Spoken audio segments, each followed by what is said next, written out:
desse texto da palavra do Senhor. Atos capítulo 6, versos 1 a 7, conhecido e, portanto, precioso texto da palavra do Senhor.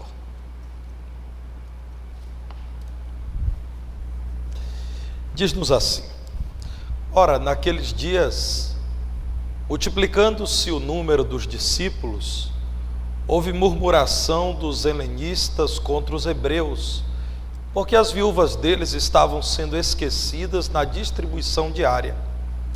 Então os 12 convocaram a comunidade dos discípulos e disseram: não é razoável que nós abandonemos a palavra de Deus para servir às mesas. Mas, irmãos, escolhei dentre vós 7 homens de boa reputação, cheios do Espírito e de sabedoria, aos quais encarregaremos deste serviço. E quanto a nós, nos consagraremos à oração e ao ministério da palavra. O parecer agradou a toda a comunidade, e elegeram Estevão, homem cheio de fé e do Espírito Santo, Filipe, Prócoro, Nicanor, Timão, Pármenas e Nicolau, prosélito de Antioquia. Apresentaram-nos perante os apóstolos, e estes, orando, lhes impuseram as mãos. Crescia a palavra de Deus, e em Jerusalém se multiplicava o número dos discípulos. Também muitíssimos sacerdotes obedeciam à fé. Pode assentar. Quero falar-lhes, irmãos, sobre o tema compromisso constante com a obra. A Igreja de Cristo tem o seu nascimento narrado aqui nesse livro, que é um livro de história, a história da igreja. Claro que com todas as aplicações à vida espiritual, mas é um livro, irmãos, que nos chama a atenção ao relatar o cumprimento da promessa do Senhor Jesus, de que ele não deixaria o seu povo órfão, mas enviaria o seu próprio Espírito. Isto Jesus disse, inclusive em momentos de perplexidade dos seus apóstolos, por saberem que Jesus passaria desse mundo, que Jesus seria crucificado. Jesus passou a dizer: não se perturbem, eu não deixarei vocês sozinhos. Eu enviarei um outro Consolador que estará com vocês o tempo todo. Então o livro de Atos nos apresenta o nascimento da igreja como cumprimento da profecia de Jesus. Como Jesus disse, aconteceu, e o Espírito Santo foi derramado sobre os crentes. Diz mais, irmãos, diz que esse derramamento seria tão democrático, que cumprindo a profecia de Joel, alcançaria jovens, crianças, idosos, homens e mulheres. Nós encontramos então no livro de Atos esse surgimento extraordinário, cheio da graça de Deus. E quando eu digo que é cheio da graça de Deus, é porque nós vemos Deus dando do seu Espírito em profusão ao seu povo, muitos sendo convertidos, sinais extraordinários validando o surgimento dessa era, a era da igreja. A igreja de Cristo, meus irmãos, se fortalecendo até quando era atacada por aqueles que queriam enfraquecê-la. A igreja de Jesus se multiplicando até quando parecia que estava sendo retalhada, subdividida, e crentes sendo expulsos da Judéia. Na verdade, eles estavam sendo introduzidos em todo o mundo romano para estabelecer igrejas locais que fizeram com que o cristianismo alcançasse até os confins da terra. Nós encontramos uma igreja então em crescimento contínuo, uma igreja vibrante, uma igreja cheia de vida, o que significa que os problemas também aumentaram. Agora há pouco conversava ali com o nosso irmão Fabiano e com o pastor Petrone, e eles lembraram daquele adágio popular: filhos criados, trabalho dobrado. Eu nem quero defender isso, eu não quero dizer que eles são trabalhosos, mas eu quero defender, irmãos, que tudo que cresce acrescenta muitos desafios. aquela pessoa que mantinha um kit, um pequeno varejão. Esquisito isso, não? Um pequeno varejão. Se é varejão, tem que ser grande. E de repente, o bom trabalho dela atraiu muitos clientes e tornou-se um mercado. E aí, Regis, não dava mais para ficar anotando lá e colocando no prego. Teve que contratar o Regis para trazer os formulários, não é, Regis? Para imprimir ali o cupom fiscal. E foi preciso alvará, estacionamento, contratação de pessoas. E de repente, aquele homem que no seu varejão atendia cada cliente e até já sabia quem gostava do tomate mais maduro ou menos maduro, agora ele se via envolvido com a contabilidade, com produtos estragados a serem devolvidos, negociação com fornecedores, e os problemas também aumentaram. Irmãos, isso é da vida. Por que se fala que quando os filhos estão criados, o trabalho é dobrado? Porque nós estamos falando de gente que acrescenta necessidades à sua vida. A criança que outrora estava ali ao lado do pai e da mãe precisava apenas da mesa posta e de um filme para a família assistir. Agora pergunta ao pai: como é que eu vou fazer para estudar e cursar uma faculdade? E pai, como é essa história de previdência? E mãe, me explique o que eu preciso fazer para organizar a minha agenda, porque agora eu tenho que trabalhar, estudar, cuidar da vida doméstica e a igreja. Irmãos, isso é comum a tudo que cresce. Gera crises. E há quem diga que com crise se cresce. É o que aconteceu com a igreja, irmãos. Uma igreja viva, cheia de saúde, acrescentando pessoas constantemente, e isso não era simplesmente ampliação numérica. A palavra de Deus diz que a igreja de Jesus caiu na graça de todo o povo, e o Senhor acrescentava à sua igreja dia a dia aqueles que haviam de ser salvos. Isso está em Atos 2,47. Os problemas surgiram, e entre esses problemas, infelizmente, surgiu um conflito entre pessoas com origens diferentes na igreja. Nós estamos falando de uma igreja localizada em Jerusalém. Jerusalém era aquela cidade que reunia pessoas que passaram toda a vida ali ou no seu entorno, mas que recebia muita gente, irmãos, que tinha crença de judeu, sangue de judeu, influência de judeu, mas viveu a vida toda fora de Jerusalém, e por isso recebeu toda a influência chamada de helênica, toda a influência daquele mundo que adotou a cultura da Grécia e que Roma com a força estabeleceu. Essas pessoas voltavam a Jerusalém por diversas razões. Alguns deles voltavam para festas como de Pentecostes, e por alguma razão decidiam continuar ali, e não mais voltavam para a sua terra de crescimento. Havia judeus criados fora de Jerusalém que tinham como desejo morrer na cidade que eles consideravam cidade santa. Então voltavam para Jerusalém para morrer em Jerusalém. E como é muito comum, irmãos, sempre existem mais viúvas do que viúvos.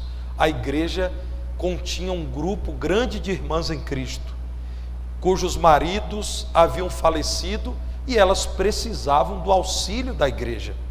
Não existia um sistema de previdência social, por exemplo. Alguns grupos dos mais vulneráveis, pela palavra de Deus, no Antigo e no Novo Testamento, são estrangeiros, órfãos e viúvas. Então a palavra de Deus diz que havia um grupo grande de viúvas na igreja, mas levantou-se a seguinte questão: aqueles que vinham do mundo helênico, de fora de Jerusalém, diziam: olha, quando ao cuidado com as viúvas, as nossas estão sendo esquecidas no serviço diário. E aqui aparece a palavra diáconos. No diaconato, diácono, irmãos, do grego diáconos, nada mais é do que servo, nada mais é do que aquele que auxilia. Então o texto bíblico diz que quando era feita a distribuição desse auxílio às viúvas. Um grupo de viúvas estava dizendo: muito auxílio tem sido dado às irmãs viúvas que são daqui, e pouco auxílio tem sido dado às irmãs que vieram de fora e que não têm tantas amizades aqui e que talvez não sejam tão conhecidas aqui. Do meu ponto de vista, isso aconteceu porque a igreja estava em crescimento e não é fácil entender a necessidade de cada pessoa que chega, mas também por uma outra razão. Porque de fato, irmãos, muitas dessas irmãs ainda não eram suficientemente conhecidas para que a igreja soubesse da real carência que elas tinham.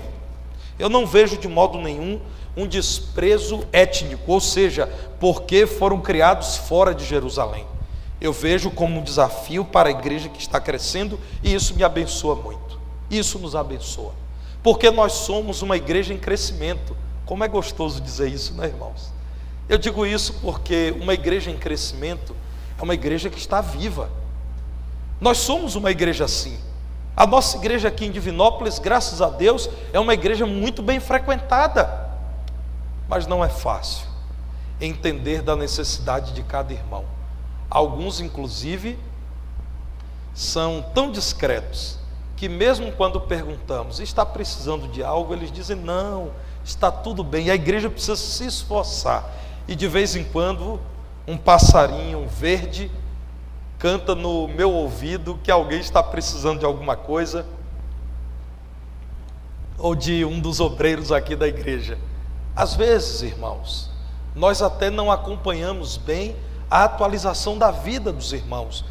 Sabíamos que havia um irmão que estava muito equilibrado financeiramente e não acompanhamos, inclusive por displicência, que aquele irmão já não está tão equilibrado. Isso acontece na igreja. Me abençoa olhar para uma igreja modelo e saber que esse problema não é nosso apenas. Isso existiu na igreja de Jerusalém. Irmãos, a Bíblia é o livro mais honesto que a humanidade já conheceu. Nós sempre falamos aqui, aquele Davi, homem segundo o coração de Deus, foi na palavra de Deus descrito em seu adultério, em sua mentira. Aquele Abraão, pai da fé, a mentira dele também foi relatada quando ele mentiu, e graças a Deus ele se refez com Deus.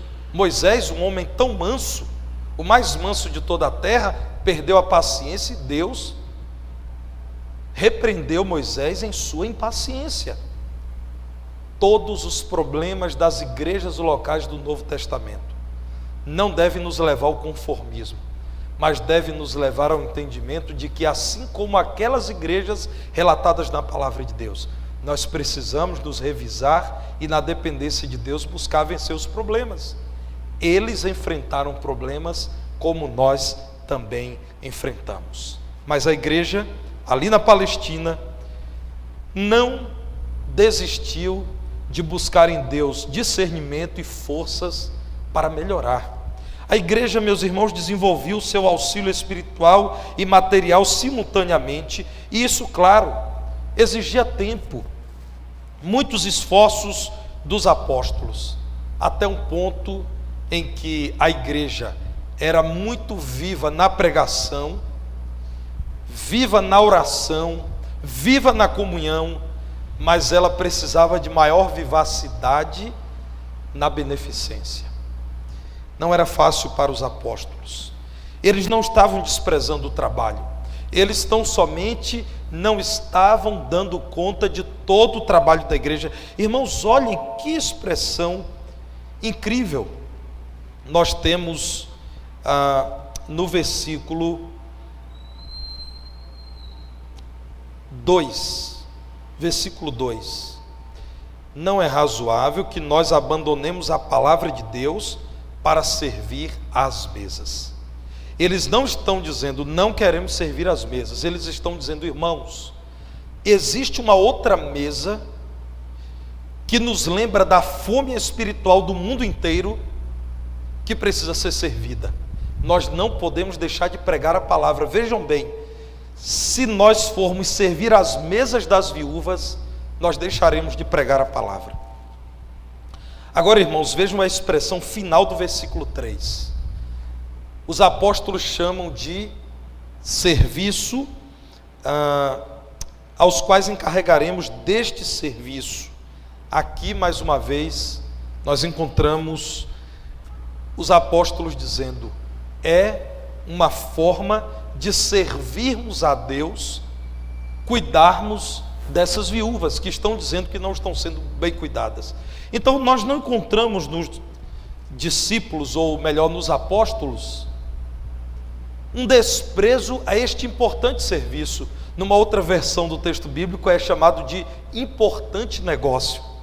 Nós encontramos esses irmãos dizendo: o serviço é importante, mas nós temos um grande desafio: como continuarmos pregando e discipulando tanta gente, como continuarmos orando por tantos e ainda assim não esquecermos do serviço das nossas irmãs viúvas. Sobre aquele importante negócio, então, a igreja decidiu constituir diáconos, ou seja, servidores, ministros a serviço da obra que mantinha-se em crescimento. Nosso desafio, nós que estamos comprometidos com a obra de Deus em Divinópolis e por consequência em toda a terra, porque esta igreja é parceira da obra missionária em toda a terra, é de continuarmos servindo, continuarmos comprometidos, mas mobilizando o máximo possível da igreja, para que toda a igreja tenha as suas necessidades atendidas e que não hajam murmurações antigas entre nós. Que quando as murmurações vierem a acontecer, elas sejam percebidas e haja uma resolução. Que a igreja não viva, irmãos, sempre se queixando de que não há atenção a uma área. Lembro-me que no início da pandemia, há exatamente 1 ano e meio, porque aqui nós sentimos os efeitos práticos da pandemia em março de 2020, muitos irmãos passaram a murmurar da qualidade das transmissões do culto. Fizemos algumas tentativas. A tentativa de transmitirmos de casa, os irmãos sabem, naquela época sabíamos muito menos sobre essa doença terrível do que hoje, e o caminho que a igreja tomou foi o caminho da segurança e da tentativa de não haver transmissão entre os membros da igreja.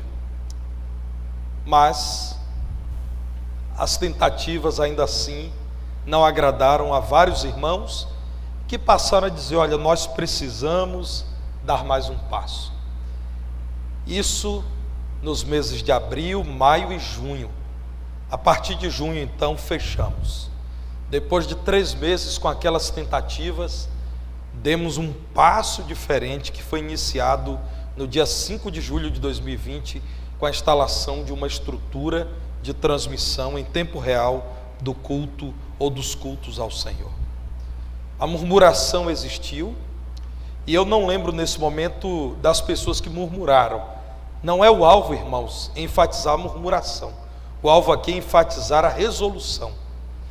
A murmuração foi identificada e uma solução foi trazida. De fato, houve uma alegria e, pela graça de Deus, irmãos, houve uma multiplicação da pregação do Evangelho por meio da solução que foi dada. Era um desejo antigo da nossa igreja.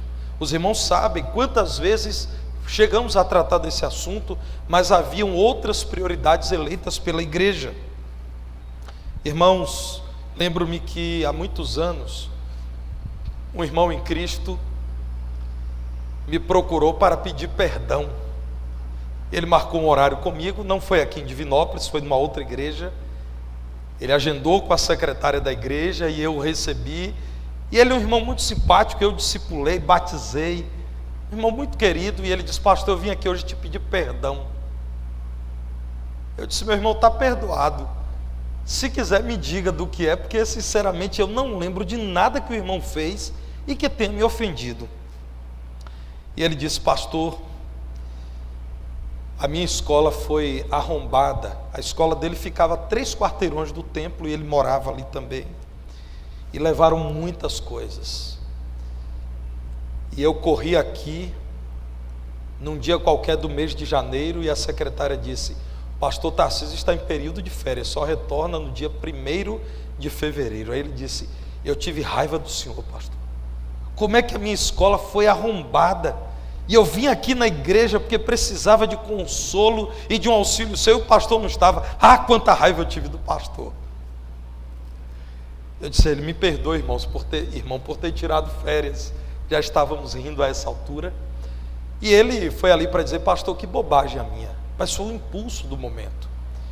O impulso de acreditar que qualquer hora que eu chegasse aqui, o pastor estaria aqui. Nessa mesma igreja, lembro-me de uma irmã que entregou a vida a Cristo domingo à noite, emocionada, foi à frente, e ao final o Ministério de Evangelização fez contato, ela marcou estudo bíblico, os irmãos entregaram um cartão falando dos horários de culto, ela não notou aquilo. Segunda-feira ela estava na porta da igreja para participar do culto, e ninguém abriu as portas da igreja. Ela então saiu procurando uma igreja, encontrou uma, e na terça-feira, que era o dia do encontro com os novos crentes que eu realizava à época, ela disse: pastor, ontem aconteceu algum problema, né? A igreja não abriu. Eu disse: não, segunda-feira não abre. Ela disse: não abre? Como não, pastor? Eu achei que todo dia tivéssemos culto aqui. Eu disse: não, os horários são terça, quinta-feira, domingo, manhã, noite. Havia um culto de oração matutino no sábado. E aí ela, com menos de 48 horas de convertida, ela disse: mas não tem problema, pastor, eu saí procurando uma igreja, quando eu vi escrito Igreja de São João Batista, eu disse: tem Batista, eu vou entrar. Entrei lá mesmo.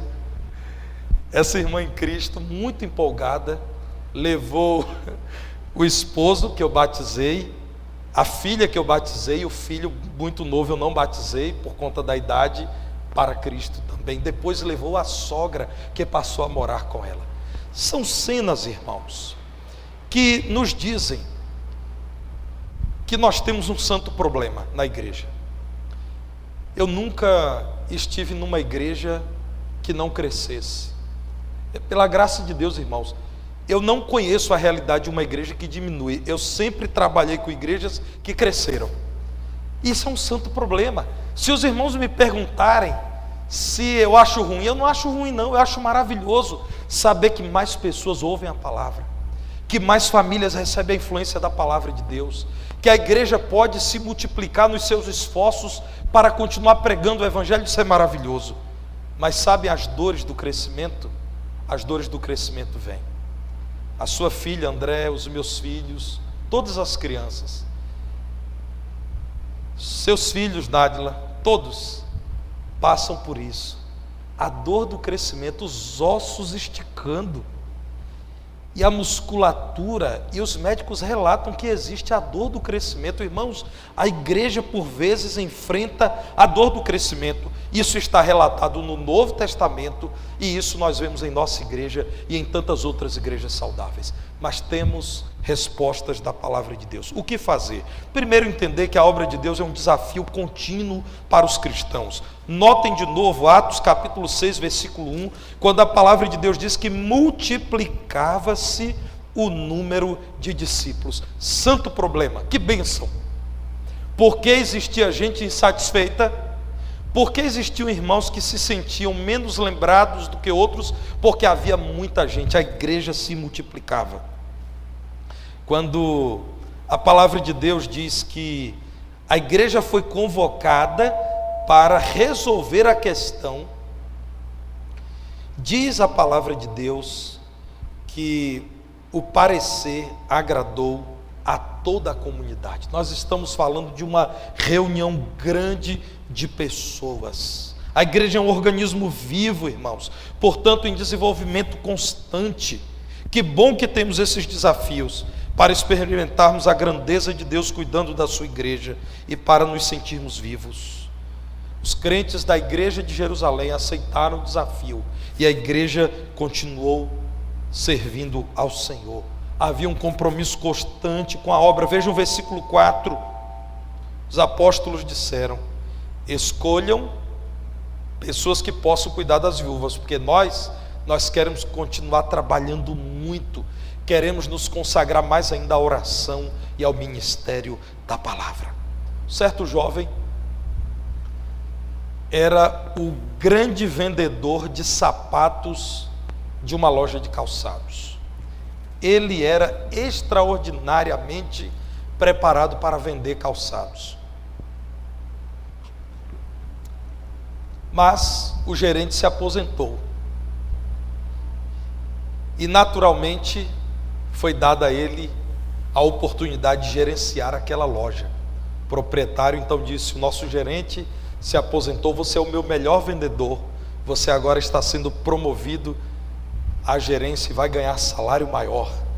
E ele, todo feliz, foi para a gerência. 30 dias depois, irmãos, ele tinha 2 grandes problemas. O vendedor que estava no lugar dele não era um bom vendedor, e ele que era um bom vendedor e agora era gerente, não era um bom gerente. Estava cansado de fazer balancete, fechar o caixa, não encontrar os R$5 que faltaram do caixa, ter que investigar tudo de volta, até que ele procurou o dono e disse: não tem jeito, há cavalos, vacas, zebras, cada um tem uma função. Um cavalo nunca será uma vaca, um boi nunca será uma zebra. Eu sou o vendedor mesmo, me manda de volta para a minha função. A loja está definhando, as vendas estão caindo, porque o vendedor está na gerência, e quem está em vendas não é vendedor. Meus irmãos, a igreja de Cristo precisa entender que todos têm valor. Aquela atitude carnal de acreditar que a igreja tem alguns mais importantes e que estão mais próximos de Deus do que outros, pela função que exercem, não é boa entre nós. Todos nós estamos diante do desafio contínuo. Como essa igreja venceu? Os apóstolos disseram: temos um problema, não vamos negar isso. A igreja tem crescido muito mais do que poderíamos imaginar. Há algumas irmãs que precisam ser cuidadas e elas estão dizendo que não estão sendo cuidadas como precisam. Então, irmãos, vamos reunir a assembleia da igreja e nós orientaremos vocês. Versículo 3: escolham 7 homens. É um número muito significativo na cultura judaica. É um número de completude, até de perfeição para os judeus, né? 7 homens de boa reputação. Vejam bem, irmãos, não é porque os apóstolos não realizarão esse trabalho que nós não seremos criteriosos na escolha de quem vai realizar o trabalho. 7 homens de boa reputação, eles vão cuidar de viúvas. Deles tem que ser dito que eles são irrepreensíveis, homens crentes, cheios do Espírito, homens sábios, aos quais encarregaremos deste serviço. Nós vamos continuar trabalhando muito na palavra e na oração. O parecer agradou, versículo 5, a toda a comunidade, e elegeram irmãos. A igreja então diz aos apóstolos: nós elegemos esses. Os apóstolos impõem as mãos, e diz o versículo 7 que crescia a palavra de Deus, e em Jerusalém se multiplicava o número dos discípulos, todos comprometidos com a obra. A começar pelos líderes, porque a obra de Deus é resultado, sim, da dedicação de líderes fiéis. Qual igreja, irmãos, cresce se o pastor não é confiável? Qual igreja cresce se a sua diretoria é alvo de suspeitas da igreja? Qual classe de EBD cresce se o professor não é reconhecidamente cheio do Espírito, temente a Deus, zeloso da palavra? A palavra de Deus nos mostra líderes aqui sendo escolhidos, porque a obra de Deus necessita de bons líderes. Lá no versículo 6, a palavra de Deus diz que os apóstolos não tiveram dificuldade de impor as mãos. Tanto no Antigo quanto no Novo Testamento, a imposição de mãos é usada para comissionar, para autorizar pessoas a realizarem a obra de Deus. Os irmãos viram aqui, por exemplo, recentemente, quando pastores impuseram as mãos na condição de um presbitério. O presbitério é uma reunião de presbíteros, isto é, de pastores, sobre 2 novos presbíteros, o pastor Igor e o pastor Guilherme. Então o que os apóstolos fizeram? Nós reconhecemos que são homens tementes a Deus, preparados, sérios, para realizarem o trabalho do Senhor. Reconhecemos como líderes.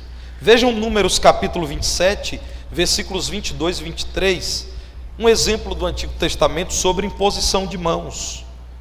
Números 27, versículos 22 e 23. Diz assim: fez Moisés como lhe ordenara o Senhor, porque tomou a Josué e apresentou perante Eleazar o sacerdote e perante toda a congregação. E lhe impôs as mãos e lhe deu as suas ordens, como o Senhor falara por intermédio de Moisés. Do ponto de vista espiritual, o que é que está sendo dito? Crentes em Jesus, com discernimento recebido do Espírito de Jesus, autorizam outro alguém em nome da igreja a realizar a obra. Em outros momentos impomos as mãos, por exemplo, sobre as crianças. É toda a igreja se comprometendo com aquela criança.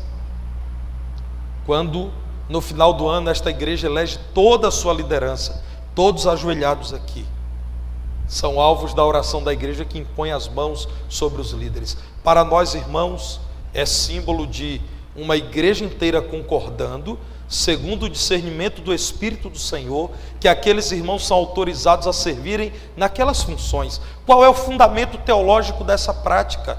Nós cremos que cada regenerado, isto é, cada salvo, cada crente em Cristo Jesus é dirigido pelo Espírito do Senhor. Portanto, cada regenerado, tornando-se membro da igreja, ele é responsável por decidir na igreja sob a direção do Espírito Santo.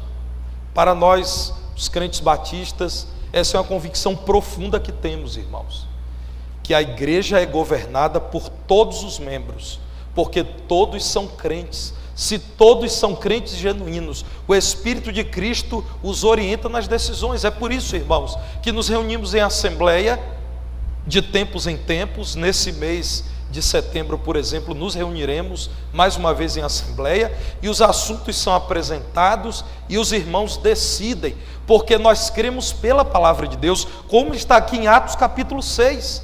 Há uma questão na igreja, apresentamos o caso à igreja, e a igreja, dirigida pelo Espírito Santo, discute, decide, e a palavra de Deus não diz que houve uma imposição dos apóstolos. Versículo 5, Atos 6:5, o parecer agradou a toda a comunidade.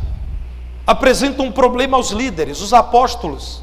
Os apóstolos dizem: nós temos um parecer para dar à igreja. Reúne a igreja em assembleia. Irmãos, é isso que está acontecendo aqui. O parecer agradou a toda a igreja. E o que a igreja fez? Elegeram, irmãos. Está escrito aí.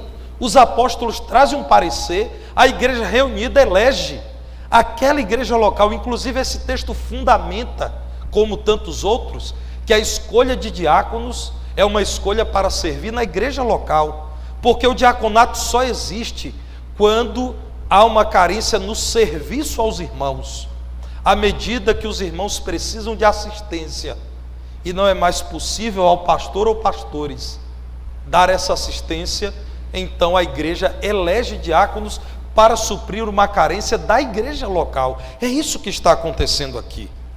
Agora vejam o Novo Testamento, Atos capítulo 13, eu dei um exemplo do Antigo, quero dar um exemplo do Novo sobre a imposição de mãos. Atos capítulo 13, versículos 2 e 3. Vejam aí a palavra.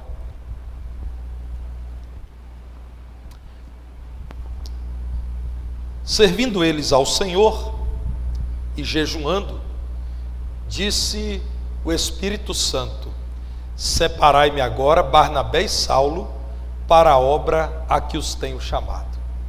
Então, jejuando e orando, e impondo sobre eles as mãos, os despediram. A igreja impõe as mãos, autoriza, comissiona e diz: agora vocês podem ir, realizem a obra. Sempre a mando da igreja local. Assim nós fazemos hoje com a liderança da igreja.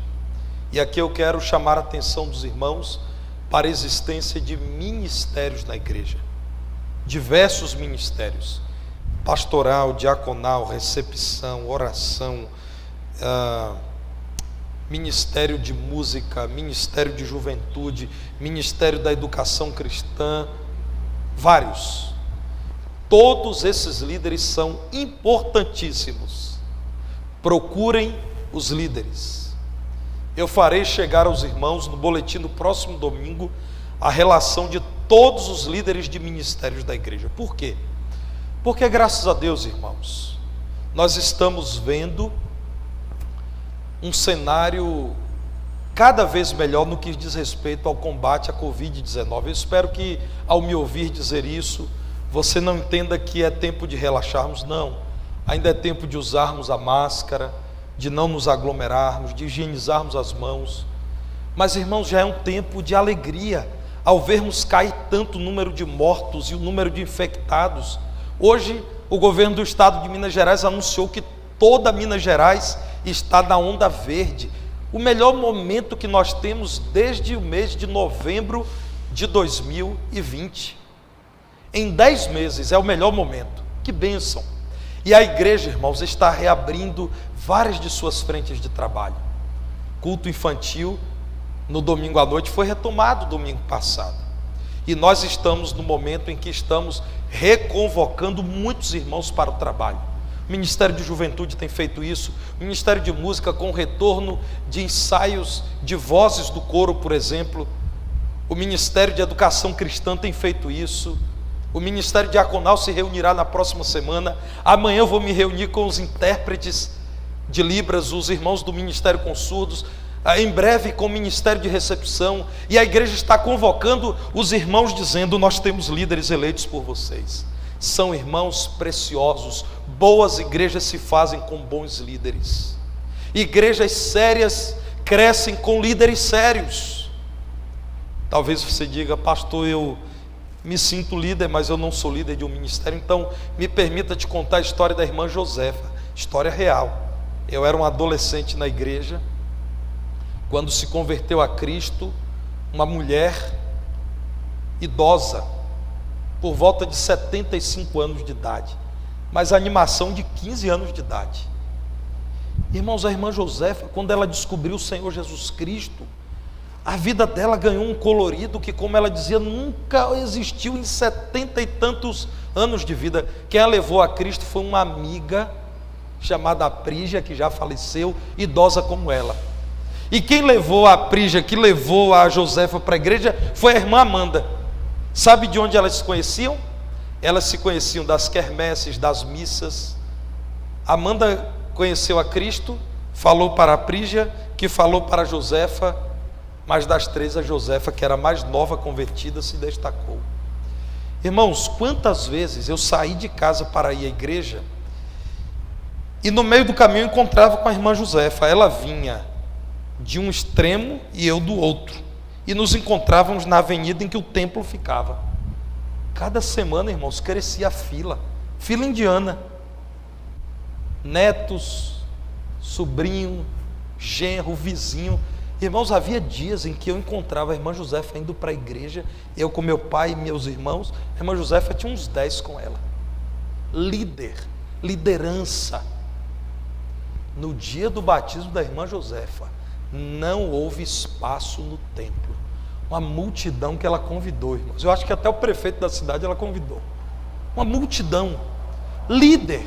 Na vida dela, nova crente, ainda não tinha treinamento para desempenhar certas funções na igreja, mas ela liderava no seu espaço, na sua casa, na sua rua, e ela levava tantos a Cristo. Essa irmãzinha nunca saiu da minha memória, está viva.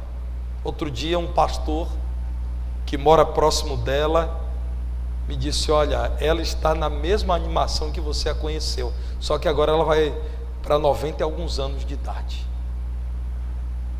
Mais de 90 anos de idade. E esse pastor estava me dizendo que ela é uma irmã muito simples, viúva. A igreja se uniu e muitas pessoas do bairro também, para reconstruírem todo o muro da frente da casa dela, e deram de presente o muro. E tanta gente dizendo: nós somos gratos pela vida de Zefinha. Você foi chamado por Deus para liderar em alguma instância. Saiba que líderes são importantes na manutenção do compromisso constante com Deus, da obra e com a obra de Deus. Mas também, irmãos, a obra de Deus é consequência do envolvimento da multidão, dos liderados. Deus nos livre, irmãos, de querermos que aqui nessa igreja exista uma multidão de assistentes, só gente assistindo o culto. Não. Nosso desejo sincero é que você evangelize onde você está, é que você coopere em um ministério, é que você coopere financeiramente, é que você leve a sério o compromisso de orar por sua igreja e pelos líderes da sua igreja, mas que você se envolva. Versículo 2, a palavra de Deus diz que os 12, quando viram que estavam diante de um problema, convocaram a multidão, convocaram a igreja, abriram o coração, dizendo: irmãos, não damos conta, não temos como abandonar a prioridade de pregar a palavra e orar para visitar as viúvas e cuidar delas. Irmãos, a nossa igreja está chegando à casa de 800 membros. 2 de nossas congregações estão a mais de 150 quilômetros de distância. Não é possível que os pastores realizem tudo, e isso não seria bom. É importante que, ao lado dos líderes que os irmãos elegeram, os irmãos trabalhem. Versículo 5, qual foi o parecer? Traz aí os irmãos. Nenhum deles era apóstolo. Traz Estevão. Estevão é um nome que está em moda aqui na nossa igreja. Homem cheio de fé e do Espírito Santo. Júlia, na sua casa já tem um pastor, quem sabe está nascendo diácono agora, né? Meus irmãos, homens de Deus que estavam no seio da igreja de Jesus. Eu tenho essa convicção. No seio dessa igreja estão homens e mulheres comprometidos com Deus. Os irmãos precisam cada vez mais responder ao apelo dos líderes. A multidão deu crédito ao chamado dos líderes, elegeu e trabalhou com esses líderes. Os líderes de ministérios só terão sucesso se houver envolvimento dos irmãos com os ministérios. Portanto, participem ativamente do trabalho de ministérios da igreja. Domingo, a relação de todos os ministérios com todos os líderes atualizada estará com os irmãos no aplicativo, no boletim, no WhatsApp. Nós vamos fazer isso chegar a você domingo em diversas plataformas, para que ninguém tenha dúvida. Mas, irmãos, respondam a esse convite. Graças a Deus, nossa igreja está viva, crescendo, batizando, discipulando pessoas, recebendo gente, abrindo frentes de trabalho. A convocação é: irmãos, vamos com todo cuidado, vamos com todo zelo, vamos sabendo que ainda estamos em meio à pandemia, mas vamos responder ao apelo, porque novos desafios são colocados à nossa frente. Meus irmãos, nós temos o desafio de ver todos os crentes como ministros, cada crente um ministro. Moody certa vez disse que é melhor colocar 10 homens para trabalhar do que tentar fazer o trabalho de 10 homens. Grande evangelista Moody: é melhor colocar 10 homens para trabalhar do que tentar fazer o trabalho de 10 homens. Com este importante negócio que eu apresento aos irmãos, a retomada de vários trabalhos desta igreja por conta da melhoria da saúde pública, nos exige a retomada também de um maior envolvimento de líderes e liderados nestes ministérios. Você está eleito para qual ministério? Se você está em processo de tornar-se membro dessa igreja, fale comigo, como vários já falaram. Nós queremos colocá-lo em treinamento ao lado de algum líder de algum ministério, mas precisamos que o compromisso constante com a obra de Deus seja visto entre nós, todos, líderes e liderados, aceitando os desafios contínuos na obra de Deus, para que o Senhor seja glorificado e muita gente conheça a Cristo como resultado do nosso trabalho para o Senhor. Deus, pois, nos abençoe nisso.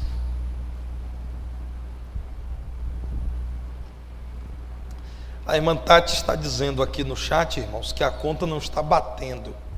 Eu era adolescente, a irmã tinha uns 70 anos. Agora ela tem uns 90. Tá certo, eu tenho uns 20 e poucos anos isso, irmãos. Tati é muito legalista, né? Mas eu quero dar o testemunho de que uma pessoa que foi chamada das trevas para a luz se encanta com o Evangelho de tal modo que deseja trabalhar para o Senhor por toda a vida. Que o fogo desse amor por Cristo não se apague em seu coração. A minha oração é aquela do hino que sempre cantamos, o hino Avivamento. Que Deus ateie o fogo do alto céu em seu coração e em meu coração. Vamos ficar em pé, irmãos? Esse hino que vamos cantar é uma verdadeira oração. Usa, Senhor, todo o meu ser para teu louvor.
Quero orar por mim e por você, para que Deus nos oriente em como estabelecermos um compromisso fiel como membros, não como visitantes, e o compromisso de trabalharmos de modo constante, perseverante pela obra do Senhor.